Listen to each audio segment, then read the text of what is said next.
Katibu mkuu katika Wizara ya Kilimo Jonathan Mweke ametoa wito kwa wakulima kutumia mbinu za kisasa za kilimo na ambazo zitakazowasaidia kukabiliana na mabadiliko ya tabia nchi ili kuimarisha uzalishaji wa mazao. Akizungumza wakati wa maonyesho ya kitaifa ya ukulima yaliyofanyika katika uwanja wa Kenyatta, kaunti ya Machakos, Mweke amesisitiza umuhimu wa sekta ya kilimo katika maendeleo ya kitaifa kwa ujumla, huku akitoa hakikisho kuwa serikali itaendelea kujitahidi kuboresha sekta hiyo, hasa kwa kuwapunguzia wakulima mzigo wa gharama ya mbegu na pia mbolea.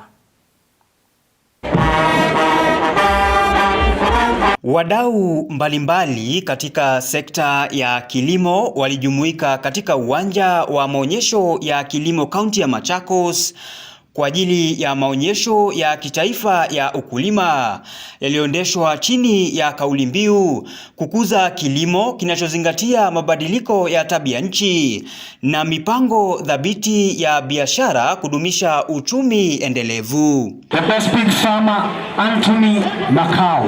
Akizungumza wakati wa maonyesho hayo, katibu mkuu katika Wizara ya Kilimo Jonathan Mweke ametoa wito kwa wakulima kukumbatia teknolojia katika sekta hiyo ili kuimarisha uzalishaji wa mazao. Ile kitu imenipendeza sana ni ile ukulima wa climate smart inafanyika siku hizi hii Kenya yetu, na wakulima tena wameanza kufundishwa vile kutumia teknolojia ndio wazalishe chakula ya kutosha ili tukue na ile tunaita food and nutrition security. Ameorodhesha mikakati iliyowekwa na serikali kuimarisha sekta hiyo, ikiwa ni pamoja na ruzuku ya mbegu na mbolea, pamoja na kuhakikisha upatikanaji wa vifaa vya kuhifadhi maziwa kwa wakulima wa maziwa. Kama serikali tunasema tutaendelea kusaidia wakulima wetu kupitia subsidies za fertilizer, kupitia subsidies ya free seedlings ndio wakulima wazalisha chakula, kupitia hata subsidies ya genetics na vaccination na traceability ya maneno ya mifugo. Hiyo ndio kazi tutaendelea kufanya.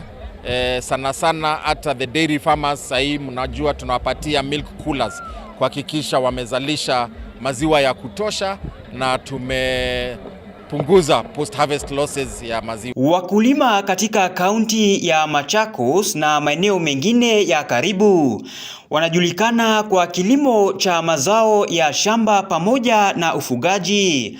Maonyesho haya yakitoa fursa kwa wakulima eneo hili kupata ujuzi utakaowasaidia kuongeza mazao pamoja na kuimarisha kilimo biashara. Tumekuwa na siku mzuri hapa Machakos. Tumeona wakulima wamejileta hapa kwa maneno ya ukulima, maneno ya mifugo. Tumeona ng'ombe za gredi, zile za maziwa, nyingine za nyama. Tumeona wakulima wamejiandaa sana, maneno ya mbuzi na kondoo na kuku. Tumeona watu wengi zaidi, makampuni mbalimbali, hata zile za mbegu wameleta mbegu zao hapa, certified seeds, ndio waonyeshe wakulima wa hii region vile kulima vizuri. James Mwangi, Undugu TV.